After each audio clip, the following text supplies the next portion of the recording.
Hey guys, what's going on? Another edition of Monday Nights with Mike, live stream Q&A. Ask me anything, health related, ideally, but let's get out there.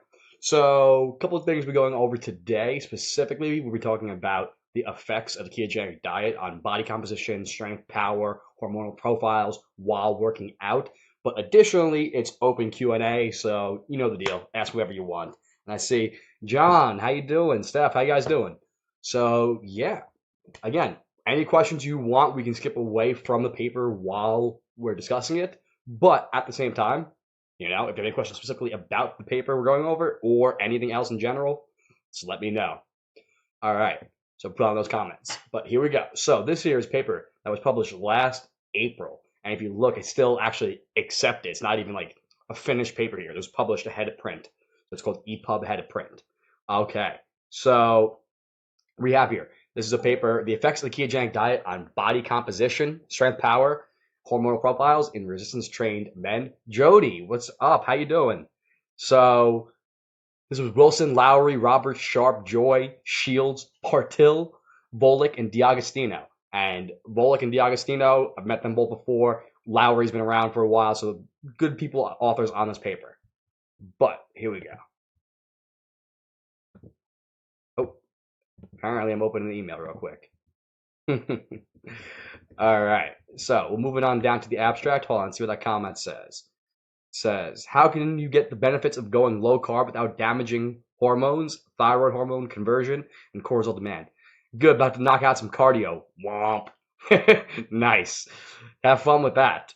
And if you're doing it on a machine, make sure you're watching while we're doing it, right? But Justin, what's up? How you doing? So with respect to how we can do benefits on going low carb without destroying your thyroid hormones or just hormone conversion. Part of the key is making sure that, again, it really depends on your own specific situation. Maddie, what's up? So if you are someone who's already experiencing thyroid issues, you're probably not going to want to go super low carb anyway. If you already know that, you don't want to make sure you keep an eye on what your levels are like. If you don't currently experience thyroid hormone issues, well, then you're probably not gonna have too big of a problem. So it is one of those ones where it's catch 22. But if you do decide to do that, I'm gonna want, and this is a general rule, across the board, people going super low carb, particularly to the keto end, you want to focus on your electrolytes. Okay, that's a key thing a lot of people don't focus on, specifically with your thyroid hormone. You're also going to want to focus on selenium, so just mineral balance in general. So making sure you're getting in enough sodium, potassium, magnesium, selenium, iodine, making sure everything's on point. So super important. But moving past that for a second, let's go back to this paper here now. So the study investigated the impact of isocaloric and isonitrogenous ketogenic diet versus a traditional Western diet on body changes or changes in body composition, performance, blood lipids, and hormonal profiles in resistance trained athletes.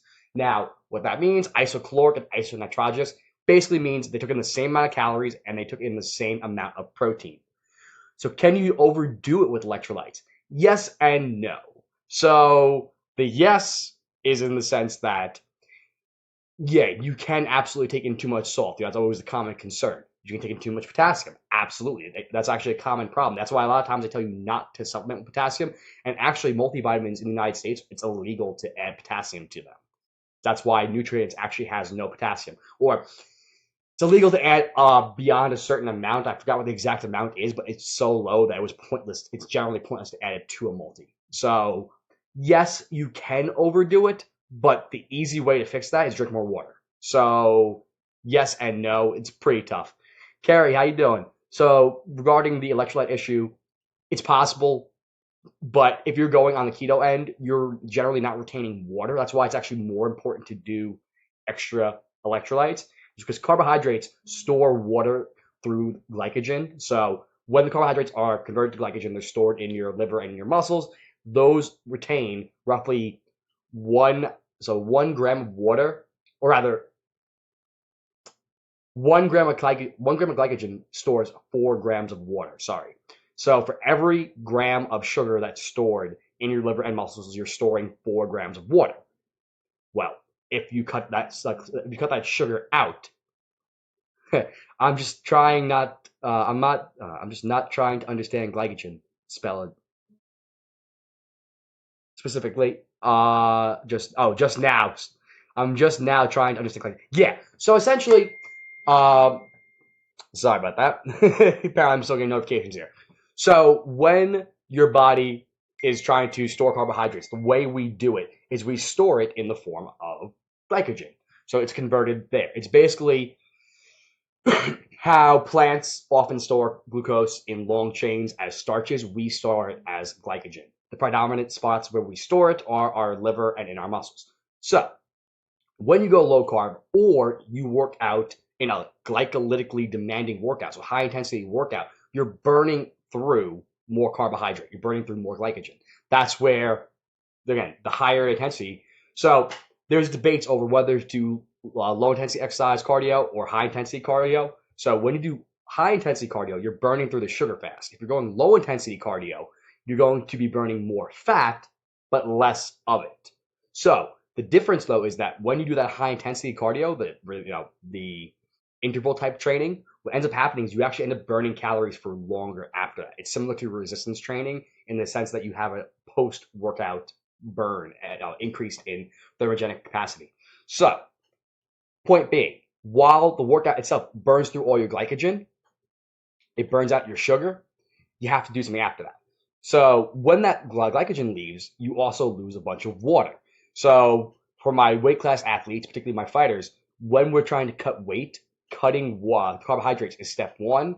Then the week of, you cut the electrolytes. And then from there, you also worry about creatine. That's a little bit of a smaller issue because those are three ways that your body can retain water intramuscularly. You're going to want to do it using either carbohydrates, electrolytes, particularly sodium, and uh, and creatine is another way.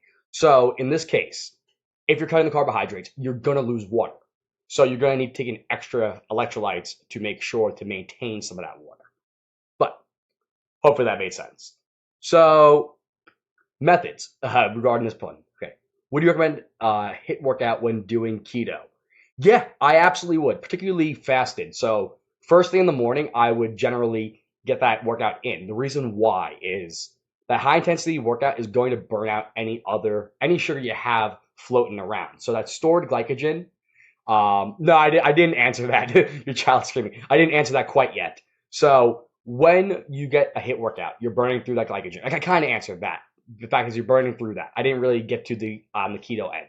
So when you burn through that blood sugar, when you burn through that glycogen, what happens is you have no real sugar stored up. Yeah, you need to get from somewhere. Your body needs energy. It needs to come from somewhere. So the initial stage after low blood sugar happens is your body releases something called glucagon. And glucagon is kind of like the reverse insulin. So when your blood sugar levels are super high, your body releases insulin. And this is, again, a super gross oversimplification, but bear with me. When your blood sugar levels are really high, you release insulin. When it's super low, you release glucagon. And glucagon then, the initial state is it induces what's called gluconeogenesis. Glucose, sugar, neo, new, genesis, creation, in the beginning. So gluconeogenesis gets turned on. It's masterly regulated by that glucagon. Over time, and this gets pretty deep down the rabbit hole, but there's something called oxaloacetate, part of the Krebs cycle. Again, we'll skip that for now. But the short version, a lot of people really want to dig down that one, but I'm sure we don't. Short version is when you go and produce the gluconeogenesis, your body needs oxaloacetate to be able to have the breakdown metabolites enter into the Krebs cycle to create more energy. So in that process, what happens is eventually the oxaloacetate runs out. The reason being, you can only really get it from either carbohydrates, protein, or from just supplementing with it. And that's Keto Prime. I did a whole video on whether you should be supplementing with Keto Prime. It's oxaloacetate. There is potential benefits to it, but it's not a keto supplement. Let's be clear on that. So when you run out of oxaloacetate, you have these things called acetyl groups, and they're built up, and in their excess, your body can only convert them into ketones. Kind of. Just bear with me here. So for anybody I keep like catching myself in case somebody that's really nerdy on the science. I'm simplifying it a little bit, but even though it doesn't seem like I am, the short version is basically when the acetyl groups the supply of acetyl groups outpaces the supply of the oxaloacetate, your body switches over to ketones. So what I mean by that is, if you're out of sugar, if you're out of protein, your body starts to produce ketones. And that goes to Maddie. You had a question earlier to me. You had messages to me earlier regarding the amount of protein you want to consume. And generally speaking, when it comes to ketogenic diets, you want to keep a moderate level of protein. You want to keep a low carbohydrate, high fat, and moderate protein, because that protein can provide the oxaloacetate and can slow your way of getting back into ketosis. And so, yeah, I know we got kind of deep down the rabbit hole there. The short version of what I was trying to say, because it's not really short, I got the long rant, is basically you want to make sure carbohydrate intake super low, protein intake moderately low. After you work out fasted, right, you burn through that stored sugar. The proteins go next, and then after a couple of days, particularly once you become keto adapted, your muscles can utilize that ketone as a primary energy source. Excuse me. So how would I modify the meal that you sent me? And I wish I had. Can you do me a favor? Can you send me that meal through Facebook Messenger? Can you send me that picture through Facebook Messenger? I could send it to myself, but it'll be more pain in the butt to do it that way. But please send me the Facebook Messenger. All right. So while we're doing that, what I'm gonna do is I'm gonna go back to the paper. So basically, they took 25 college-age males, and divided them into a ketogenic diet group and into a traditional diet group, and they participated for 1 to 10 weeks with a reintroduction of carbohydrates from weeks 10 to 11, while the entire time they were working out with weights. They were resistance training. Now, body composition, strength, power, and blood lipid profiles were determined at week 0, at week 10, and week 11. So basically, once they added carbs back in, they measured to see what the effects would be. Lean body mass, basically muscle, encompasses a little extra stuff than that, but that's usually what we're looking at most importantly for lean body mass is muscle, increased in both the ketogenic diet and the Western diet. Sorry, that's WDs. The Western diet groups.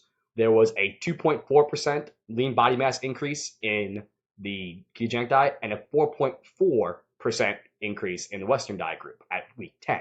However, only the ketogenic diet group showed an increase in lean body mass between weeks 10 to 11, where it gained a 4.8%.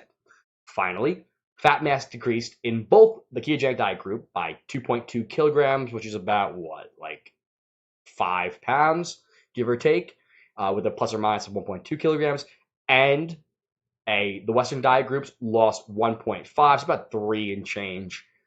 Strength and power increased to the same extent in both groups through conditions. Both conditions from weeks 1 to 11.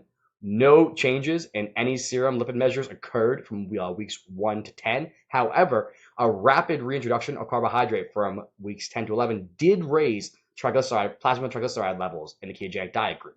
And that is a common thing you'll see when you go onto a ketogenic diet, is you'll see a marked decrease in your triglycerides, which I think are a much better marker than your LDL, HDL when it comes to your blood lipid markers. But that's another rabbit hole dive down. Now, total testosterone increased significantly from weeks 0 to 11 in the ketogenic diet group, when it increased by 118 nanograms per deciliter, as compared to the Western diet, which only increased 36 nanograms per deciliter. So big jump in testosterone. And from pre to post, while insulin did not change. So neither one saw a change in insulin. Now, conclusions. The ketogenic diet can be used in combination with resistance training to cause favorable changes in body composition, performance, and hormonal profiles in resistance trained males. So that's our conclusion there. And we're going to dive deeper into this paper in a little bit. But the conclusion for now, from the abstract real quick, is that the ketogenic diet can be more beneficial than a Western diet when used with resistance training. Norman, what's up? Will, Rashid, I don't know if I got you from before. How you guys doing? All right, so Maddie had asked, how would we modify the meal that she sent me before? So let's see. Let's go here. Let's open this. And let's see. Let's drag it over there. Bam. I love the whole little program I've been using lately. All right, so we can see Maddie's meal, and what do we have here, Maddie? What did we say this was? All right, now Maddie, you told me that it was what now? It was pork sausage, kale, shard, cooked in extra virgin olive oil. Nah, looks real good. Um, and organic dill kraut and a beet. Now look, great meal, looks awesome. I don't think it looks gross. I think it looks awesome. I would crush that. The problem I see here, yeah, thank you. Thanks for following up on that. The biggest problem I see, particularly if we're looking towards a ketogenic approach, if you're trying to get into ketosis, the amount of fat that you're using here is too low. Now, it's difficult to say because I don't know how much fat is in the sausage in and of itself. But having said that, the fat to protein to carbohydrate ratio is probably off, and it has to do with the oxalic we were talking about before. That's a whole other conversation again. I'd rather not dig down that rabbit hole unless you really want to. But having said that, broadcast interrupted. What's going on? Excuse me. So, what I would do is I would get in some extra fat from somewhere, whether we're adding in an avocado, whether we're adding in some coconut, whether we're adding in a little bit of butter on top of that, or some extra virgin olive oil. So what we're looking at here is getting in a little extra fat. In terms of how much, what the ratio should be, it really depends on what your end goal is for just general weight loss and general health. You're going to want a ratio of roughly 65% fat, and that's like the minimum. You're going to want to get a ratio of about 35% protein, and then up to about 5% carbohydrate, not really considering fibrous green leafy vegetables and such. So, am I on screen right now? What the heck's going on? So, either way, um, if you're going for more therapeutic conditions, so for things like, if we're talking about things like cancer or epilepsy or other neurodegenerative issues, yeah, in those cases, you're probably going to want to go higher. So we're looking more in the range of like 90 to 90, 10, 0 practically. But for general purposes, about 65% fat is the minimum. So for someone who has issues in terms of how much you should be taking in, a good base point would be to use an app like FitDay. Now, I'm not a huge fan of those for a number of reasons. One, I've played around with them before, and they're not always really the best accuracy. But in terms of a general ballpark, if you're trying to go really low carb, or for whatever crazy really reason you're trying to go low fat, or you're trying to up your protein, it is good to get you in the right ballpark in terms of how much you're taking in, and in terms of ratios, it's not terrible. So, yeah. All right. Hey, Julian, what's up? Mary Kate, how you doing? All right, Jody, how much avocado is too much avocado? Don't you dare say such blasphemy. There is no such thing. Um, So, in terms of how much avocado, there is, yes, there is potentially a upwards limit of avocado because avocado does have some sugar in it. Off the top of my head, I don't know what the amount of carbohydrate intake there is, but if you're going to consume extra carbohydrate, I would probably consume it after the workout. And particularly if you're doing HIIT training, like Maddie was asking before. So have that HIIT training in the morning, fasted. That way, you're really making sure you burnt out any stores of glycogen. That way, when you have the avocado or any other sugary stuff, so even those beets, the beets are probably pretty high in sugar too. So after your workout, I would have that kind of meal that had the avocado. If you're gonna go like real crazy on the avocado, um, oh, I would have the beets then because most of that sugar is going to be repartitioned either directly to the muscle or ideally to your brain. But you know, I wouldn't go too crazy, but I wouldn't get too upset. In this case, I'd really worry more about adding in some extra fat. But having said that, all right, it's all good. What are you eating? Eating anything good? And so, solution: eat half a stick of butter with that meal. I mean, that is my running joke. I always say you start freebasing coconut oil. I mean, if you really want to take things serious, just freebase coconut oil. That's the real way to do it. Either that or maybe a little bit of skinny fat. That'd probably be a good idea too. When can I have the potatoes though? Because that's my weakness. Okay, so Mary Kate, here's an answer to a question you had from earlier, and it has to do with potatoes. And maybe you can help her out while I'm saying it. Maybe you can give the answer. But what you're going to want to do, if you absolutely have to do a starch, what you're going to want to do is cook and cool it. And what that's going to do is it's going to create what's called resistant starch. Now, you may have noticed, whether it be potatoes, rice, or any kind of starch, that after you cook it and it cools down, you have leftovers, it doesn't taste the same. The reason why, when you first eat it, what happens is, or when it's raw, you can't eat it, right? So you cook it and it releases the starch bonds and releases the bonds and creates what's normal kind of starch you'd see out of that you're used to seeing. When it cools back down, it creates what's called resistant starch type 3. And we can't digest that kind of starch, but the bacteria in our gut can. So because of that, it actually has less calories than we have in a regular thing. So when you eat those potatoes hot, you can't really do it. Sorry, my brain is fried on that. Sorry. When you eat those potatoes hot, it's still starch. You're getting more sugar out of the deal.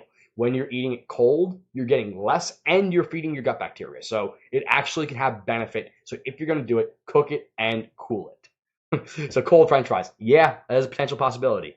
All right. Hey, Natasha, what's up? Okay, Will, I saw you had a question there. Have you tried bulletproof coffee and straight up MCT oil? Yes, I have. In fact, hold on one second. So those are great questions right there. Can I comment? Can I only do it afterwards? Hold on, let me see if I can do this here. But yes, while I'm answering that question, yes, I have. I did those for quite some time in terms of how much, in terms of morning. I ended up eventually switching over to what I call triple threat, which is a multivitamin, an MCT oil, and a whey protein. But yes, I've definitely Aldi carries Kerrygold and grass-fed ground beef. Nice. So yes, I have in fact done the bulletproof, but I'm not particularly a fan of bulletproof coffee for a couple of reasons. One in particular is is I'm not really a fan of Dave. Dave's not necessarily the best guy. So actually here, let me see. I will pull this one over. Okay. Now I'll drop this link in the description as well. But yes, I have a video specifically on that. Oh, hello. And that is, should you be drinking bulletproof coffee? Let's pause that. Oh, hey. And then we have, no, yeah, over here. Should you be taking MCT oil? And what's interesting about MCT oil, so I don't know if you were on before when I was ranting and raving about oxaloacetate versus the amount of protein you're taking in. But yeah, so these here are two things that we can, let me open that back up because we have that there. So when I was ranting before about the way that we enter into ketosis, what's interesting is using MCTs, we can kind of skip that process. We can bypass the process by which our bodies enter ketosis. What I mean by that is basically you can end up providing a bunch of free acetyl-CoA groups that are able to provide that oversupply in an absence of available oxaloacetate. In which case, yeah, it actually can help to expedite the process of getting into ketosis. So yes, definitely a fan. And yeah, I will actually, cool, bookmark those. I will actually post them in here now if I can figure out how to do that right now. Rate comment. Bam, there's one. And which one did I just post? That was the MCT oil one. And then we'll also do bulletproof coffee. Bam. Okay. So, should you supplement MCT? Short answer, yes. Watch the video, yes. But short answer, yeah. I think so. Particularly, again, I'm particularly a fan of skinny fat. Part of the reason being is that the skinny fat is also has long chain fatty acids. So it's a combination of coconut oil as well as straight MCTs. Whereas that's a fun thumbnail to be stuck on right there. Hold on, where's the other one? Let's see what the other one looks like. Oh, that one's a little better. Let's stay with that. So when we're talking about MCTs, the skinny fat, what's nice about it is that you're getting coconut oil, you're getting strict MCTs, and you're also going to be getting the benefit of whatever you're adding there. So in the case of the original, it's coconut oil and that and MCT, so it's just those two. But then the olive, you're getting the benefits of olive oil as well. All right, so let's see. Stephanie, let's see. So we covered potatoes. We covered. Hold on one second. Let me close this door here. Got a lot of background noise here. Yeah, a lot of background noise there. Sorry. So we have bulletproof coffee. Yep, definitely done that. Definitely done straight up MCT. I actually used to joke about freebase. I don't know if I made that joke already, but basically about freebasing coconut oil. So skinny fat and other MCTs can replace that. You don't have to freebase it, and it's liquid at room temperature. Megan, what's up? All right. So exogenous ketone supplements. I swear, if I do origin flavor again, I'm gonna puke. The purple one gives me anxiety. Can't do tyrosine. Are there any other exogenous ketone supplements that are good? I can't do strict keto due with hormonal issues. That's a great question. Could you flavor it up with something else, Steph? Is there anything else you could add to it that could mask the flavor of the orange cream? Beyond that, in terms of other things you could take, well, I don't know particularly too many of the other companies anymore. I was first looking into it, there was only the Keto, Keto OS, which is the one that we decided to work with, and Keto Prime. So basically, when but yeah, so sorry, not Keto. Keto Prime is oxalactate. There was Keto OS and there was Keto Kana, so the calcium sodium one, so CaNa.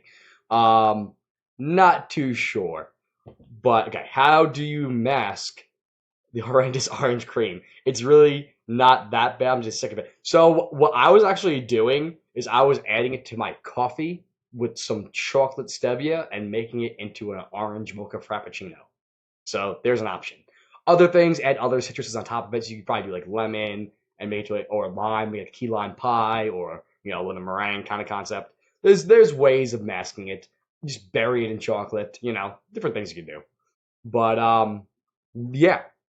I can look into some other companies though and see what else is going on. But honestly, they did come out with a tropical fruit punch at one point, but I don't know what the. Let's find out. Let's find out.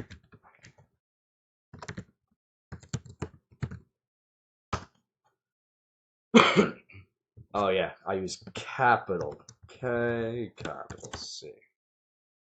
All right? No? There we go. Let's see what's in. Maybe I'll try adding some more citrus flavor to help. The relief it brings to me is definitely worth it, but let me know. I'll see what's up. So yes, okay, raspberry lemonade, Swiss cacao, and here's the fruit punch. Let's see.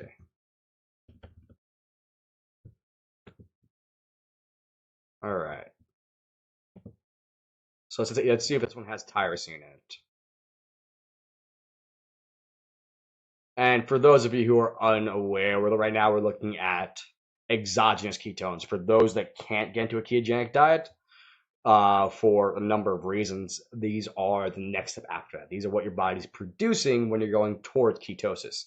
So this is Keto OS, and it's one of the original. Let's see. So yeah, right here, this one has caffeine. but they might have a caffeine-free one. But if we look here, yeah, no tyrosine. So this here might be good.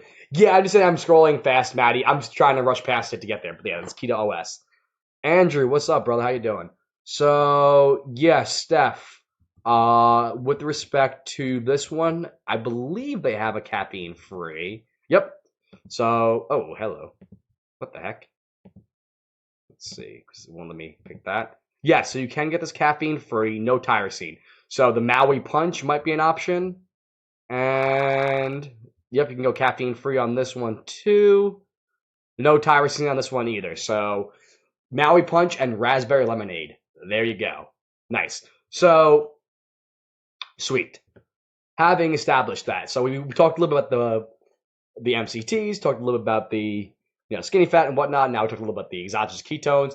Back to the actual ketogenic diet, and because we're getting a lot more interaction, we're not going to be able to blast through this paper like we normally do. So I'm totally okay with that. But going back to this for a little bit, because I know that Mary Kate had someone she was talking to earlier regarding keto and working out and what are the benefits, whether you can actually build muscle on a ketogenic diet while losing fat and maintaining strength, So yes, basically they took a ketogenic diet, low fat, low carbohydrate, high fat, moderate protein diet, like I said before. Demonstrates an effective means to ameliorate drug-resistant epilepsy, and I've talked about that ad nauseum before. That was the original purpose of the keto diet, was for epilepsy. But moving on from there, hey Adam, what's up, brother? So moving from there, emerging data supports the use of it for other benefits, including metabolic management of cancer, metabolic syndrome, type 2 diabetes, Alzheimer's disease, and one of the prevailing effects of the ketogenic diet is that it's often observed in clinical trials that is a relative ease of fat loss, which exceeds that of diets that are higher in carbohydrate. Moreover, those on ketogenic diet seem to lose more fat mass, with a greater retention of lean mass independent of any form of exercise. Meaning, going on a keto diet, you actually seem to lose more fat while maintaining muscle, regardless of what type of exercise you do. So whether you're doing long steady state cardio, whether you're doing high intensity, whether you're lifting, whether you're doing yoga. So the research up until this point showed no real difference. Now, due to this unique circumstance, ketogenic diets may prove advantageous to athletes in weight class restricted sports or those looking to improve body composition by retaining active muscle mass while lowering fat mass for competitions. So in the former case, we're looking at MMA fighters, boxers, Brazilian Jiu-Jitsu competitors, all the martial arts, power lifters, anybody that's in a weight class that needs to be as strong as possible while at the lightest weight. In the case of those looking to improve body composition while retaining muscle mass while competing, again, looking at like bodybuilding or even things like swimming, where you're going to want to be as lean as possible, but also as muscle sprinting, things like that. So to date, the impact of the ketogenic diet in athletes seeking to improve body composition, as well as those looking to improve strength and power performance, have received very little attention. The majority of which of exercise studies have examined high-fat diets thus far have also contained an amount of carbohydrates sufficient to limit or prevent ketosis, having been underpowered and or were too short to allow for adaptation to the diet. So, meaning, in the first case, they had too many carbs. In number two, they were underpowered, meaning there were not enough people in the study to draw significant conclusions, or the studies were, like a week long or a month long, in which case, let's say it took an average person who's never done keto before, might take them 3 weeks to, adapt. So because of that, if it's a 1 month long trial, they barely had any time to adapt. So yeah, you're probably going to see similar results to somebody on whatever other diet you're comparing it to. So the result was an experimental diet unable to achieve the full spectrum of benefits expected from a sustained ketogenic diet. Finney demonstrated that cycling time to exhaustion was maintained in highly trained cyclists following 4 weeks of ketogenic diet, and improvements were observed in obese individuals in a similar setting. Moreover, these researchers found that subjects consuming the ketogenic diet drastically increased their capacity to oxidize fat relative to a high carbohydrate diet, meaning that you're able to tap into your body fat stores more effectively, and it was at a dramatically increased rate. In fact, elite and ultra endurance athletes following ketogenic diet for an average of 20 months experience fat oxidation rates during submaximal exercise of 1.2 grams per minute compared to 0.7 grams per minute with a carbohydrate-based diet, creating average distributions of fat of 88 and 56% respectively. Basically, you burn more fat when you're on keto and riding a bike, or just doing ultra endurance in general. So you could be running, I guess. Perhaps the most intriguing result of the study was the observation of equal muscle glycogen levels at baseline, as well as similar depletion and resynthesis patterns in response to exercise, which may be attributed to the duration of ketogenic diet or average daily carbohydrate intake, 82 plus or minus 62 grams in the ketogenic diet group. So what that means, and this is something I was talking to Mary Kate earlier about, is when it comes to your baseline or the amount of muscle, the amount of glycogen, the amount of sugar that's stored in your muscles, they were the same and were depleted. A similar depletion and resynthesis. So the body was able to adapt and basically replete the amount of sugar that was stored, regardless of the decrease in dietary carbohydrate. Russell, what's up, brother? So, traditionally, a ketogenic diet consists of an upper limit of 30 to 50 grams of carbohydrate. Yet, 82 grams per carbohydrate a day in elite athletes does not appear to disrupt nutritional ketosis. Presently, the role of carbohydrate reintroduction following ketogenic adaptation is poorly understood. So the idea of this particular paper was to dive into what's going to happen after 10 weeks strict keto and then 2 weeks of carbohydrate. And let's see what happens. Now, like you said, in the average person, you're going to want to keep the carbohydrate intake 30 to 50 grams. If you are a super high level athlete, you might be able to get upwards of like 82 grams. No problem. And during that period, you're going to see a similar depletion and repletion or resynthesis of muscle glycogen. So your body's going to be able to restore that sugar through a couple of mechanisms. Excuse me, I'm going to go for a quick Coastal Craft kombucha break here. Got some berry hibiscus. Now, fewer studies have investigated the effects of long-term adaptation to the ketogenic diet on exercise performance. Sawyer et al. Demonstrated that a short-term ketogenic diet resulted in weight loss without compromising strength or power. A recent study by Paoli et al. Reported that elite gymnasts lost body fat while maintaining strength after 1 month of an ad libitum ketogenic diet. What that means, they ate as much as they wanted without being physically restricted. So they weren't told how much they could eat. They were allowed to eat as much as they wanted. And they were able to lose body fat while maintaining strength. Maintaining strength over the course of a month. Hey, Joe, what's up? All right, so the importance of the study is to magnify when one considers the fact that during this experiment, the athlete's training routine was not altered in any way during the dieting period. Collectively, these results indicate that ketogenic diet may serve as a valuable tool to lower body fat without compromising strength or power. Given sports highly regard the strength and power to body weight ratios, this may provide a strong basis for the use of the ketogenic diet within the strength and power domain. Resistance training, however, little is known regarding the effects of ketogenic diet in strength athletes. Okay, real quick, Lou Stremmer on keto takes Keto OS and has PKU. Met him randomly on Facebook. Nice, that's awesome. So for a quick little side addendum on that, I'm not sure who Lou Stremmer is, or streamer, or whatever his name is. Keto OS is exogenous ketones. PKU stands for phenylketonuria. Basically, they can't eat protein.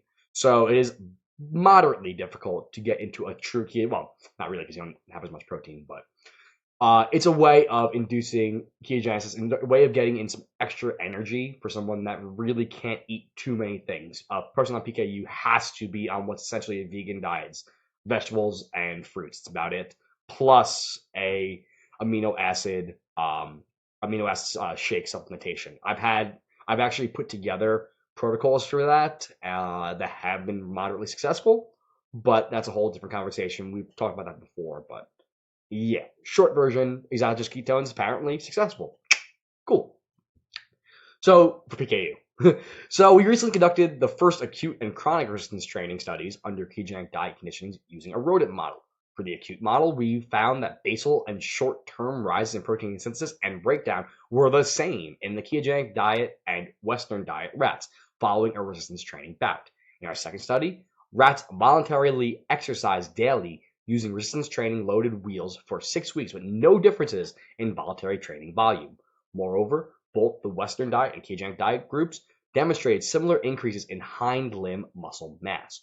So, what does that mean? Well, in the first part, protein synthesis and breakdown were the same, meaning that they didn't lose muscle. They were able to break it down after they worked out, and they were able to replete it and refill their muscles afterwards, after working out. In the second study, they weren't too burnt out. They were able to keep working out and decided to do so regardless of whether they were getting the Western diet or the keto diet. So it had no deleterious effects on their ability to recover. And they had similar gains in their quads. All about those quad gains, bro. So the rats, major quad gains in both diets. So while our rodent data strongly indicated that ketogenic diet does not impair hypertrophy, we have yet to examine resistance training adaptations using a human model. Therefore, the present study is the first to examine uh, the effects of the ketogenic diet versus a Western diet on resistance training adaptations in a group of resistance trained men. We hypothesized the ketogenic diet would decrease body fat to a greater extent than the Western diet while maintaining skeletal muscle hypertrophy, strength, and power. The secondary purpose of our investigation was to determine the effects of the ketogenic diet in this population on blood lipid profile, blood biomarkers of health, and anabolic hormone status. The tertiary purpose of the present study was to observe the effects of carbohydrate refeeding following ketogenic diet and adaptation on body composition and performance. So that rat probably thought that if they kept running on that wheel, they would eventually get potatoes. Quite possible. They may have been running for potatoes, but maybe they weren't. They're probably running for cheese. And on keto diet, you can eat a lot of cheese, provided you can tolerate dairy, and ideally it's grass-fed. But having said that, so subjects were randomly assigned to the Western or keto diet group. Carbohydrates were reintroduced. So after 8 weeks of supervised, periodized resistance training, there was they did a 2-week adaptation period, 8 weeks of training. From there, carbohydrates were reintroduced to the subject in the keto diet group from weeks 10 to 11 in an effort to control for lean body mass measurement differences, which may be present with DEXA due to potential differences in muscle glycogen and water levels. So, Mary Kate, regarding your questions earlier about glycogen and water levels, and both Jody and Maddie were discussing this when I went on the long rant earlier. Basically, what ends up happening is, and yes, cold cheese fries, that's the winner. Water gets stored by muscle glycogen. So, in these individuals, because they were on a low carb diet for so long, their muscle glycogen was overall generally thought to be depleted. So, in order to make sure they were at the same level, they gave them some carbs for 2 weeks to replete that muscle glycogen, in which case the DEXA, which is the X-ray scan, which helps to measure how much body fat you have, well, they gave them some carbs for 2 weeks to get that muscle glycogen refilled, and yeah, that's why they wanted to make sure the DEXAs were basically about the same. So measurements of body composition for performance serum markers were conducted at baseline, so week 0, and then following the end of the training, so after the 8-week training block at week 10, and then again following the reintroduction of carbohydrates at week 11. Blood ketones were monitored weekly as a measure of compliance in the ketogenic diet group. There is a table which basically shows that. The subjects they picked, there were 30 resistance-trained males. 2 subjects dropped out due to scheduling conflicts, 2 due to non-compliance, and 1 with an injury unrelated to the study. The remaining 25 had an average squat of 1.56 plus or minus 0.14 times their body weight, and an average of 5.5 years per training, that's plus or minus 3.8 years of training experience. There were 13 in the ketogenic diet and 12 in the Western diet. And yes, America, that was your question. Dean, what's up, man? So that was the inclusion. So that was the groups. The inclusion was based on 18 30-year-old men who were actively engaged in resistance training and were able to perform a 1-rep max in the squat with at least 1.5 times their initial body weight. Potential subjects were excluded if they were currently taking any anti-inflammatory agents, had any had used any performance-enhancing supplements in the past 6 weeks, used tobacco, had any recent medical condition or event that may have affected study outcomes, or if they tried any extreme dieting strategy, such as a severe caloric restriction in the past 6 months. Each participant signed an informed consent approval with the University of Tampa before participating in the study. So procedures, they did a familiarization period where they took data collection in order to accustom the subjects to all the performance testing. Following began them acclimated, they basically did data collection, did measurements of muscle thickness, body composition, strength, power, hormonal panels, as we talked about before. Immediately following that, they did baseline testing to see where they were at, and then they were taught how to do their diets and what the parameters were.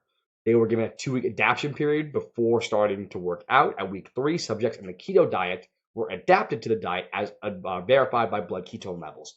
Basically, they had them go on a keto diet for 2 weeks, and they were either peeing or were testing. It's the fact they were doing once a week, probably blood level. Yeah. So they were pricked and they got their blood levels, and it turned out, yes, they had achieved ketosis. Cool. Body composition, lean body mass, and fat mass was determined on a hologic dual X-ray absorptiometry. Yes, try and say that one. Absorptiometry, DEXA apparatus. I just like saying DEXA. It's a lot easier. Dexter. I can't talk now. Participants assumed a supine position on examination table and were instructed not to move for the duration of the scan. All right. We don't need to get into those particulars. Whatever. They also did an ultrasonography, determined muscle hypertrophy, muscle thickness. Again, if you want to read this one, reach out to me. Unfortunately, this paper is behind a paywall. But this one is, like I said in the beginning, if you missed it, it is Wilson, Lowry, Roberts, Sharp, Joy, Shields, Patel, Volek, and D'Agostino, and it's 2017. But if you want to take a look at this paper and you want to really look into the methods they use, that's reach out to me. I can get it to you probably. Or if you happen to be in a place that has access, cool. Hey, Pat, what's up? So, yeah, we'll skip through the methods. Yeah, we've already been on 45 minutes now. I'm sure you really don't care that much. But the long and the short is they took them through. They measured their HDL, their triglycerides. They did that using a portable test stick. They did statistical analyses. Now, results. Here we go. Let's get to the fun stuff. So there were no significant differences for age between the ketogenic and the Western diet group or body mass. So basically, they were matched up pretty solidly between the treatment groups at the start of the study. There were no differences in training volume between conditions at any point. Results for body composition can be viewed in Figure 3, but there were no significant differences in lean body mass at baseline between groups. Basically, they had roughly the same amount of muscle at the beginning of the study. Lean body mass was significantly increased in both groups, 2.4% in the keto group and 4.4% in the Western diet group. So, in terms of pure muscle increase, there was a greater increase in the Western diet group. Probably due to the carbohydrate intake. We'll get to more on that in a little bit, but part of that has to do, again, we talked about before, the amount of water that's stored thanks to the glycogen. But yeah, we'll get there. However, that was at the 10-week point before carbohydrate reintroduction. Both the ketogenic diet and the Western diet group increased lean body mass when compared to baseline at week 11. So after the reintroduction of carbohydrates, there was a 7.3 versus a 3.6% increase. So at the end of reintroducing carbohydrates, there was actually basically a double increase in the ketogenic diet group.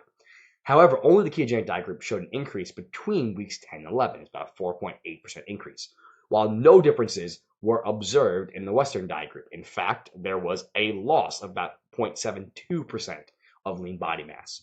So what we're saying there is, whereas at the end of the 10-week mark, at the end of that, we saw a 2.4% increase. At the end of the entirety, we saw a 7.3. So by reintroducing carbs, we saw a nice little jump, most likely explained by the water stored in the carbohydrates. So having said that, 7.3 versus 3.6 likely indicates that more muscle was actually built during that period, because at the end of it, once you added the water in, there was a greater increase in the ketogenic diet group. But, on the surface, it seemed like, the Western diet did better. Okay, so an absolute delta analysis revealed that lean body mass changes between weeks 111 and 1011 were significantly greater in the ketogenic diet group when compared to the Western diet group. All right. There were no significant differences in fat mass at baseline. So again, both groups started out with essentially the same amount of fat. However, it significantly decreased in both groups, 22.4% decrease in the keto group versus a 13% decrease in the Western group following week 10. Fat mass was also lower in both groups, the ketogenic diet and the Western diet group, at week 11. There was a 5.4 and a 6.2% decrease. However, only the ketogenic diet significantly increased fat mass between weeks 10 and 11 after a carbohydrate refeed, with no differences observed in fat mass in the Western diet group between weeks 10 and 11. So an absolute delta revealed that the fat mass changes between weeks 1 and 10, but not at any other time, were significantly greater in the keto group when compared to the Western diet group. Basically, what we're saying here is, yes, there was a much greater, in fact, almost double the percentage rate of fat loss, 22.4 versus 13%. A little under double, but whatever. However, when we added carbohydrates back in, there was a little bit of a minor gain in fat. So yeah, the body's like, oh, hey, we got some sugar. We don't know. And so epidemiologically, it actually makes sense. So, or rather, evolutionarily, it makes sense. When we took in the carbohydrate bolus, so you found some fruit, you found some honey in the spring, you didn't know when you were going to get it again. So evolutionarily, we ended up storing that sugar as body fat pretty quickly. So following the 10 weeks of keto here, these people who had been working out, when they were given that carbohydrate increase, yeah, they stored it as fat pretty quick. But during the 10-week frame, they lost significantly more body fat in that period. Now, there were no significant differences in muscle thickness at baseline, so they had basically the same amount of muscle, like we said before. Thickness was significantly increased in both groups, like we said before, but again, slightly more in the keto group versus the Western diet group.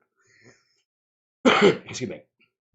And that right there, again, that 5.2% versus 3.5% helps to explain why we saw a greater increase when we were talking about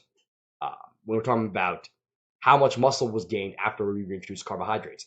They actually likely gained more muscle versus just muscle plus water. Now, there were no differences for muscle thickness between weeks 10 and 11 for both groups. An absolute delta revealed that the muscle thickness changes between weeks 1 and 11 were significantly greater in the keto group when compared to the Western diet group. So more muscle, more fat loss, more muscle thickness. Okay. So the lean body mass is more of an approximation of muscle gain, whereas the muscle thickness is actual direct measure of it, just to be clear. For strength measures, there was time effect on the 1 rep bench press and squat increased in both groups. There were no differences between conditions at any times. There was a group X time effect for Wingate, whatever. However, there were no real changes. So both peak power and strength were the same for both groups throughout. Throughout the duration of the study, there were no differences in average total calories or protein consumed between subjects. The only differences were in total carbohydrate and fats consumed.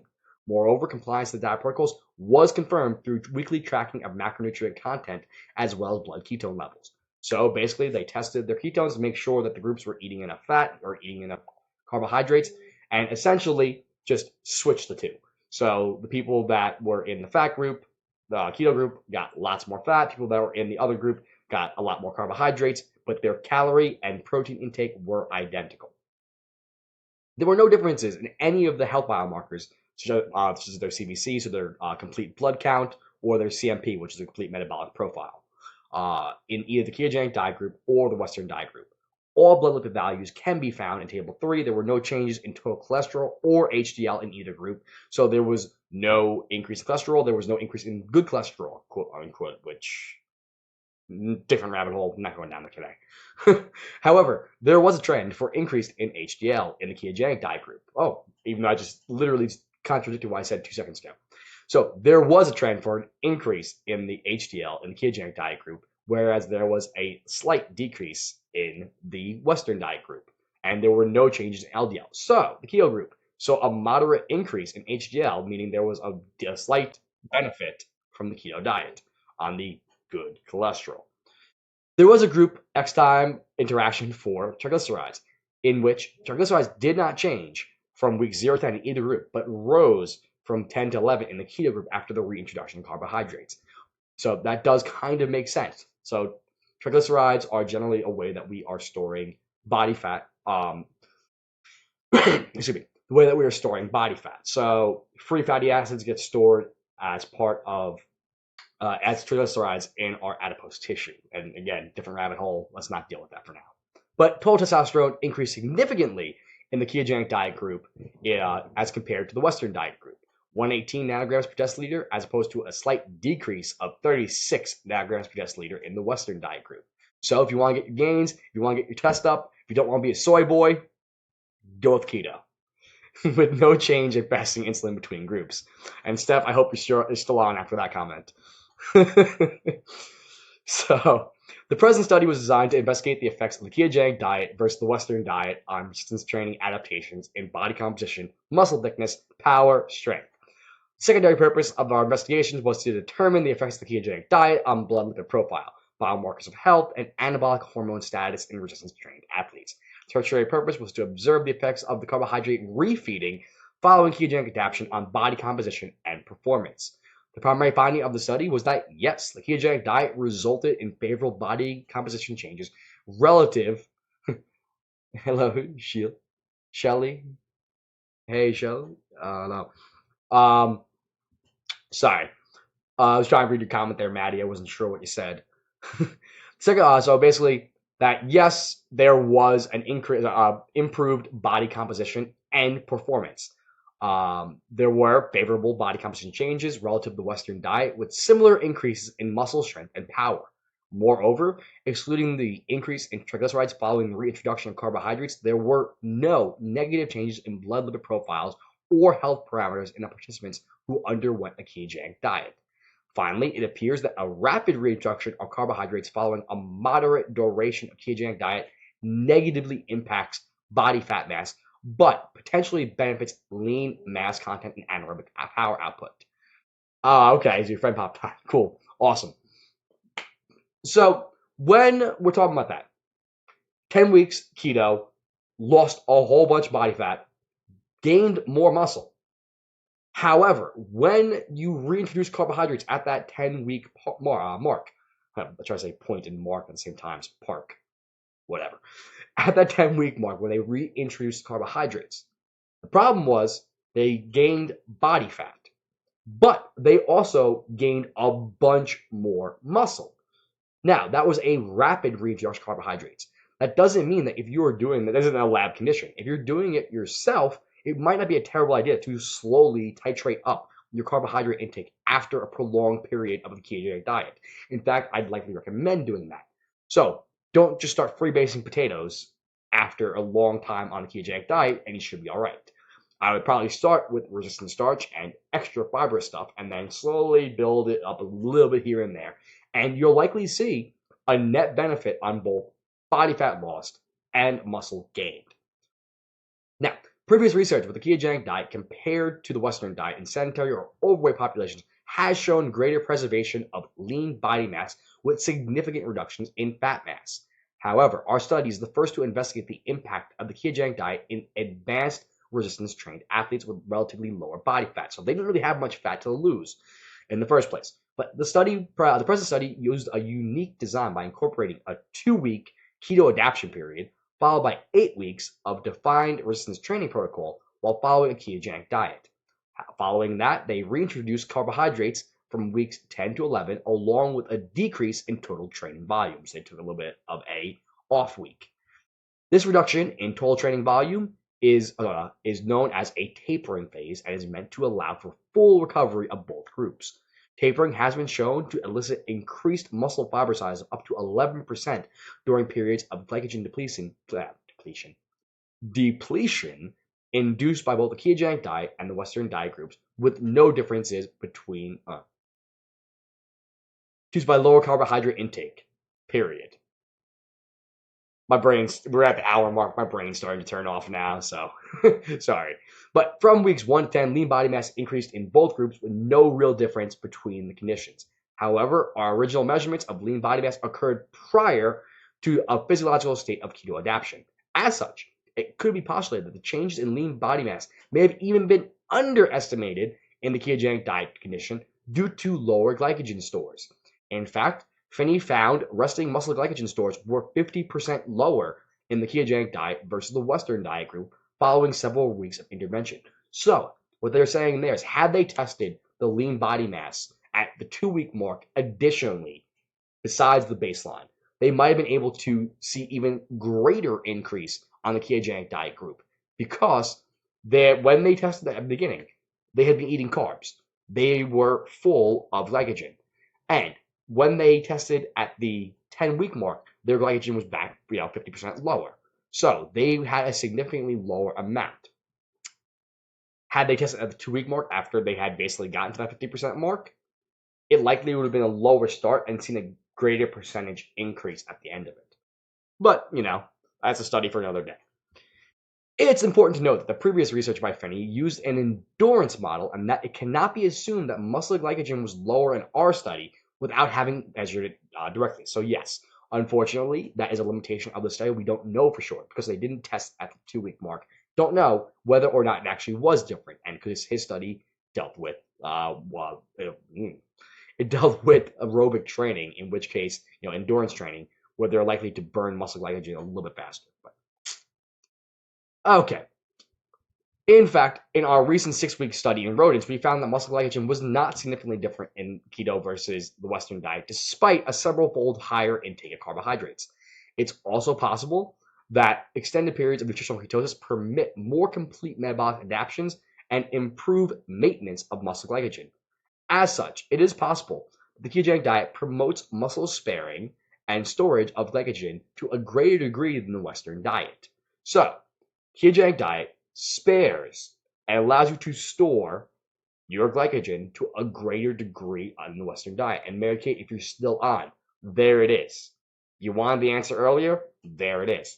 It's possible the ketogenic diet promotes the sparing and storage of glycogen to a greater degree than the Western diet.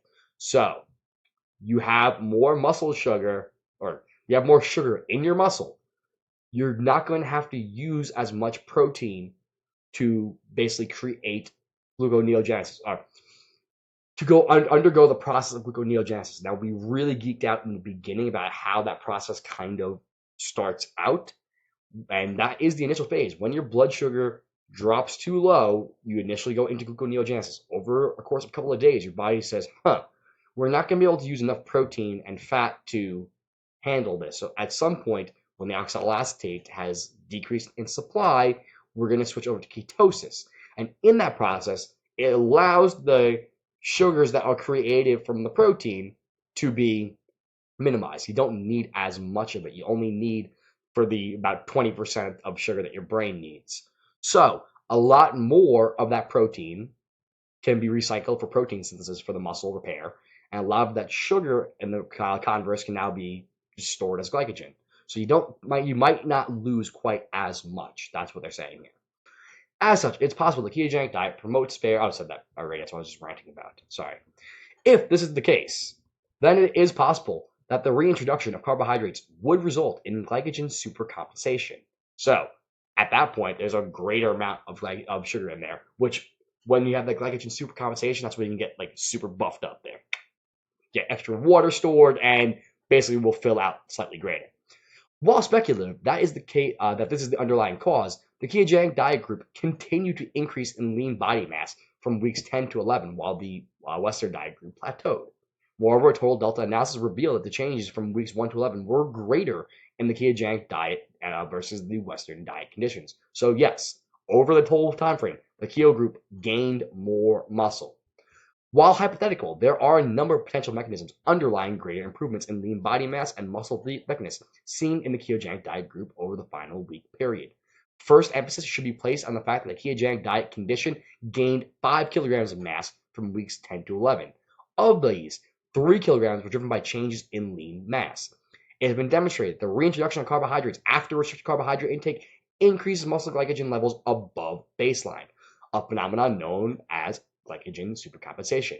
However, and that's often what you'll see in bodybuilders who will go super low carb and low fat during the cutting phase, and at the very end, last couple of days, they will jack up the protein, the carbohydrates to get glycogen supercompensation. It'll fill them out, make them look the best they can on stage, if that's what you're into. However, even with this effect, we can speculate, based on glycogen storage capacity of muscle, that likely only 1 to 1.5 kilograms of lean body mass would be accounted for by increases in intramuscular and liver stores of glycogen and water. Your body can only store about 500 to 800 grams, depending on your muscle size and your just general size. So, yeah, you're not going to gain that much muscle from just the water. Or rather, you're not going to gain that much body mass, a lean body mass weight. You're not going to gain that much mass from simply that water content and glycogen content. So, yeah. Thus, it's probable that the abrupt, yet not unexpected changes in lean body mass were primarily driven by drastic changes in water flux during the last week of the study. It is important to emphasize that there are profound changes in renal handling of sodium, during which would drive a great deal of water retention in all these tissues following reintroduction of carbohydrates. And once again, this goes back to our original discussion when we were talking about electrolytes, why you're going to want to up the sodium during a ketogenic diet phase. There you go. When you have more carbohydrates, it changes the way that you're handling sodium. So if you're dropping them, you're going to want to get more. So given the probable nature of these assumptions, it is therefore likely that both groups gained similar amounts of muscle mass throughout the entire study.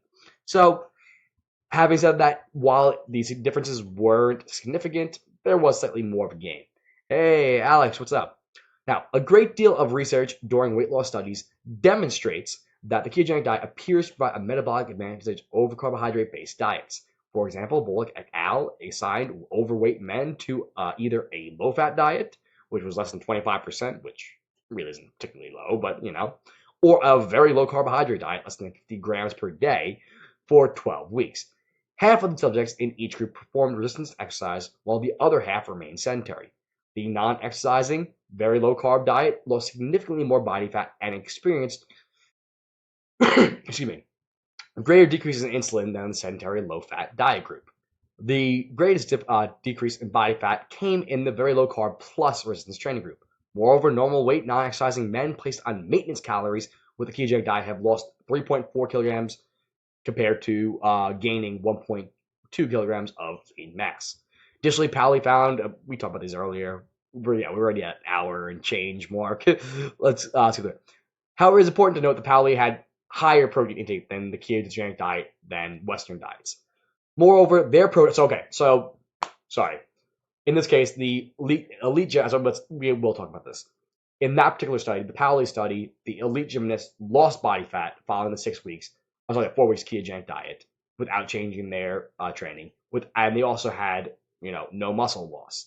And in that case, so the problem was that made it, a little bit confounding was that their protein intake was significantly higher in the keto group versus the Western diet group. So it makes sense that they were able to retain muscle because they had extra protein. How much of that was for gluconeogenesis versus ketogenesis? Tough to say. Moreover, their protein intake provided a relatively greater percentage of the subjects' diets than the current study, potentially changing the metabolic outcomes generally seen during a standard ketogenic diet. Hey, Mike, hope you're doing well. Also, I miss you. Travels are done. We're back. We just arrived in Australia. Just got back into jits after a year and a half off. Woo! So stoked to be back, but my back is messed up. Any advice for back pain? Just stretches, exercise I can do. Get yourself a foam roller, and I'll see if I can ship Fire Cream International. That's what we're gonna do. I also like to decompress, so get like a pull-up bar, hang up on the bar, and just hang. Let your back decompress. Other than that, just take it easy. Some 90-90 stretches, a couple of things like that. But yeah, so glad to hear that you guys made it to Australia. Have some fun. And definitely great to hear from you. And keep commenting. I'll go back and forth if you want, and hopefully that the suggestions I gave you helped. But for now, I'm going to go back to what we're doing here. And but again, I have no problem jumping out of it and into it. So, to our knowledge, this is the first study to investigate a ketogenic diet while controlling for training, calories, and protein intake on body fatness in resistance trained males. So, they basically made sure that this study would basically control for those confounding factors. Same protein, same calories, they just flip the carbs and fat. Okay. From weeks 1 to 10 of training, we found the overall decrease in body fat was significantly greater in the ketogenic diet group compared to the Western group. However, after reintroduction of carbohydrates, the keto group did gain body fat. It resulted in roughly no major differences between the groups at the end of week 11. A number of speculations are evident when examining the causes behind these potential situations, is that the general shift in substrate utilization from glucose to primarily fat. So during that 10-week frame, the keto group was burning more fat. Was it? This contention is supported by the greater overall blood ketone levels in the keto group as opposed to the Western diet group. Thanks, man. Sorry to interrupt this very serious looking analysis. No. So you're good. We're at the end of this here. What I've been doing is I've been doing papers in the event of low turnout to make sure that I have something to talk about and that we can really deep dive in. And a couple of people have asked me about keto and muscles and just general fat loss. So this is a decent paper that we're talking about right here. But it's always open Q&A. In the beginning, we ranted and raved on tangents for a while. So you missed that in the beginning, but there's a lot of side tangents. It's not like we need to focus on this. So looking here, we said this is the first one where they basically made sure to control for that. Why did they necessarily gain more fat at the end, having lost more in the beginning? Well, Hey, Ozzy, what's up? Well, recent research indicates that the ability to utilize carbohydrate in skeletal muscle is downregulated via an inhibition of pyruvate dehydrogenase complex. These changes result in unique metabolic advantage, which is advantageous for the preferential use of fat as a fuel. However, the rapid reintroduction of carbohydrates from weeks 10 to 11 following a long period of ketogenic diet appears to promote rapid increase in fat mass. As discussed previously, it is plausible these abrupt changes in fat mass were likely explained by robust changes in water flux from weeks 10 to 11. Thus, while fat mass increase is improbable, it was primarily driven by lipid accumulation, meaning that while they gained that body fat, it's likely not actually body fat, but more so water, just like a lot of the weight that was gained in the muscle side group. But having said that, there were still more absolute gains overall. Now, with the body fat group, if the amount to which was actual lipid accumulation, the amount of adipose tissue that actually was built up, a lot of that makes sense from an evolutionary standpoint. But moving forward, doing pretty good, Ozzy. Glad to see you were able to make it on. All right. So muscle strength and power were two of the most critical attributes underlying success, or are two of the most critical attributes underlying success in sport. These variables are intimately related and allow athletes to excel in their respective sports. Thanks for the help. I'll probably still bug you about it. Have to go to bed. No problem, Maddie. Have a good night. We're closing up here in a little bit anyway, so you're not going to miss too much. Just closing out the rest of this and any other last questions I get. So basically, again, just to close this out here, regarding muscle strength, our results agree with the recent study who placed them on a ketogenic diet. There were no negative effects on strength performance in high-level athletes. However, the current study found that peak power only increased in the Western and not the keto diet group from weeks 1 to 10. However, following the 1-week reintroduction of carbohydrates, the keto group experienced an increase in muscle power, which negated the differences between the conditions. So after reintroducing the carbs, they saw a big jump again. Research indicates that short sprints are highly reliant on fast glycolytic capacity. Thus, it is possible that the experience of underlying muscular adaptations related to power in the keto group were masked by a lack of fast glycolytic capacity at week 10. So, Jody, if you're still floating around out there, that's what we were talking about before regarding your glycogen stores. At higher intensities, the glycolytic pathway is necessary to be able to perform at high levels. You need the sugar to be able to basically provide the energy to use high intensity stuff. So power, speed times strength, and basically in individuals who were on individuals who are competing or just conducting high intensity stuff, You need those carbs. You're going to see a slight drop, but you're also going to burn out that glycogen store. By replenishing it in terms of performance, so if you're looking for performance, you're going to lose a little bit on the higher intensity ends during keto, but once you refill those glycogen stores, you'll be able to get it plus more, because now you should be able to tap into both pathways. But anyway, thus, it's possible that the expression of underlying, as I said that already. One limitation to our experiment is that we measure power using a wind gate sprint. However, there are many other measures of power, including those observed during vertical jump or repeated sprinting efforts. Considering that instantaneous power is reliant primarily on the phosphagen system, it is plausible that adaptations in this measure of power may have been seen by week 10. Gotta run, Mike. Thanks for the info. Reminds me of the times you taught me how to weightlift correctly in high school. Still educating after all these years. Makes me nostalgic. Hope you do keep doing these paper readings. Fascinating, great work. Will, always a pleasure, bud. I'm glad to see you, and I hope you're doing well as well. So yeah, every Monday nights with Mike. Been doing it for a while. Last year was doing the daily videos. Well, did that for a year straight.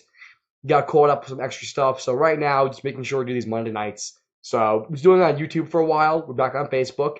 Glad you enjoyed it. Yeah, have a good night, brother. But all right.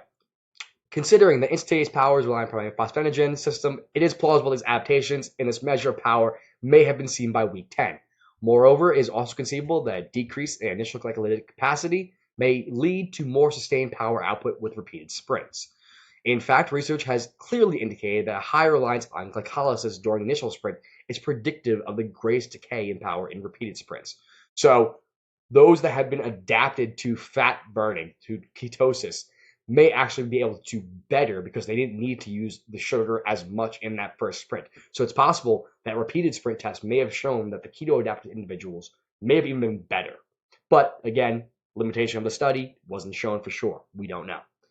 This may be explained by greater metabolic stress and or greater reliance on oxidative capacity with repeated sprints, which, as we saw before, we mentioned it earlier, during keto diet, you're actually better adapted to oxidizing fat. So in this case, you might be able to burn more of the fat because you didn't need as much sugar on that initial sprint. But specifically following the 10 6-second sprints, individuals decrease reliance on glycolysis from 40 to 6%, meaning that first sprint needs all the sugar. Eventually, after a couple of sprints, after 10 sprints, it's down to 6% that needs the sugar. Excuse me. These results warrant the need for further research in this area regarding instantaneous power measures and repeated sprint ability. Currently, the major model of rapid body weight changes studies occurs in weight class restricted sports such as wrestling. In fact, Franchini et al. Showed that the range of weight loss and regain reported in a 72-hour period is from 2 to 6 kilograms in combat sports athletes. That's what? 4.4 to 12, 13 pounds? Yeah, that's about right. I mean, I've definitely lost that. Intriguingly, in these athletes, strength and power are only slightly impacted by these rapid weight changes, if done right, at least acutely. And that's why, particularly for my fighters, I say you really need that 24-hour window. Anything less than that, it's going to be worse. But while weight gain was also rapid in our study, it is likely the performance changes were more related to a taper effects suggested in the past literature. High-fat diets that do not significantly restrict carbohydrates have often been found to raise LDL, insulin, and fasting triglycerides. As a result, some have speculated that the ketogenic diet can have deleterious effects to one's health and increase markers of metabolic syndrome.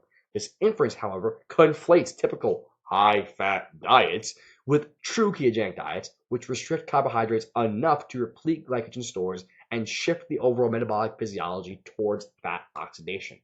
Detrimental effects of high-fat diets occur when fats are in the presence of an ample supply of carbohydrates and insulin. That's the big key. A lot of times you see these low-carb diet studies and they are using too much carbohydrate. So it's not a true low-carb study, but yeah, whatever. So research from Bob Wolf's lab has demonstrated that fat consumed in the presence of low carbohydrate and insulin does not induce insulin resistance or a rise in plasma triglycerides. However, when fats are combined with carbohydrates and insulin, these deleterious effects are evident. As such, the ketogenic diet does not have a negative impact on the blood lipid profile. In fact, the ketogenic diet has elicited favorable effects on blood lipid profile in obese individuals by increasing HDL while decreasing triglycerides and insulin. The ketogenic dieting lowers LDL if weight loss is present, but typically has little effect on LDL if weight remains unchanged. Moreover, men and women placed on ketogenic diet at maintenance calories increased HDL, decreased insulin. In general, these results agreed with our findings, which demonstrating no changes in LDL or total cholesterol following weeks 10 and 11, but had a tendency to increase HDL in the ketogenic diet conditions. So, a rise in good cholesterol during keto. Cool. While plasma triglycerides were maintained at week 10 relative to baseline keto, they increased from weeks 10 to 11. The latter may be explained by impaired ability to handle rapid reintroduction of carbohydrates following 10 weeks on a high-fat diet. Yet, the body was keto adapted. It was used to burning the fat. They found that sugar source, and we're like, yes, store this. We don't know when we're going to get this sugar again. Keep it in our system. And yeah, you're going to gain some body fat there if you jump it too quick. Slow it down. Don't go too crazy and just binge the house, and you should be fine. But specifically, it is possible. Specifically, it is possible that the rapid reintroduction of carbohydrates prevented the ability to oxidize plasma triglycerides. As a result, subjects experience a temporary increase in those triglycerides. Triglycerides. These data indicate those following a ketogenic diet who decide to transition back to a Western diet should do so conservatively in order to allow for full adaptation. So don't be crazy and just jump off the horse. Ease your way back in if you are so inclined. Previous research has found the ketogenic diet can induce favorable shifts in anabolic hormone status. For example, total testosterone decreased by as much as 30% in calorically restricted rats on a Western diet, but remained unchanged in calorically restricted rats on a ketogenic diet. So cut the calories, put them on keto, there was no change in testosterone. This may in part be, in fact, due to the high amount of fat and increased lipid bioavailability necessary for the production of anabolic hormone testosterone. Moreover, human trials have demonstrated strong positive relationship between dietary saturated fat and plasma testosterone levels. So again, if you don't want to be a soy boy, eat your saturated fat. These results are in agreement with the present findings, which indicate increases in testosterone for subjects on a ketogenic diet compared to those on a Western diet. Future research should investigate the effects of caloric restriction while using ketogenic diet and high-intensity resistance training on the ability to preserve hormonal levels. So let's finish out with the practical implications. This study was the first to investigate the effects of ketogenic diet combined with resistance training in trained athletes. Our results indicated that ketogenic diet can be advantageous for body composition with equal benefits in the muscle performance as compared to the Western diet. In addition, ketogenic diet seems to have favorable changes in anabolic hormone status without negatively affecting the lipid profile.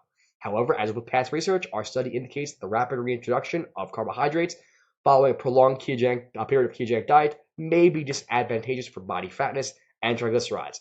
Future research should examine different carbohydrate reintroduction strategies in order to avoid detrimental effects of rapid reintroduction. Yo, Nick, what's up, bro? How you doing? So yeah, we're actually about to close out here, but you missed. You can watch the replay, obviously, if you're so inclined. But we went through a whole paper all about why keto is going to be good for body composition, building muscle, burning fat, etc., while working out, and it's going to boost your tests. It's going to have lots of good effects. A lot of other side tangents went on from there, but yeah. Mickey, how you doing? Everybody joined into the party late. We've been in for what, an hour and 20 at this point? Hour 23. Damn, we've been really playing this game. But yeah, let's take any last questions. I just finished through this paper. Again, for those who joined late, this one is the effects of the ketogenic diet on body composition, strength, power, hormonal profiles in resistance training men. But yeah, I know I'm on a little bit of a delay, a little bit of a lag. Any questions, put them down, and let's finish it out. I'll take a kombucha break to finish it up.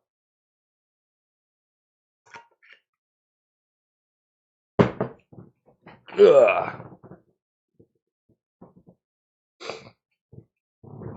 So while I'm waiting for any last questions, real quick, Fire Cream really actually is potentially showing up now. We are super close. Jody, welcome back. We actually went back through the working out parts again in the glycolytic pathway. But yeah, Fire Cream actually is really showing up. They are jarred. The labels are at the printer theoretically. And yeah, we should be in. So you'll be seeing it soon. Firecream.com. Go there. If there are no last questions, guys, and again, you can always put questions down. I'll answer them through, just typing it. But I think we're going to close it out for tonight. We're at hour and a half mark. Guys, love you all. Appreciate everybody stopping by. Make sure you come by Monday nights. I would like to get back to producing more regular content, but for now, this Monday night, Q&A plus paper breakdown. I'm enjoying this, and it's not causing me excess stress than what it's worth. So, all right. Have to listen later. Class is nuts. Busy. That's what I like to hear. That's what I like to hear, Mickey. All right, guys. Love you, and I'll see you next week.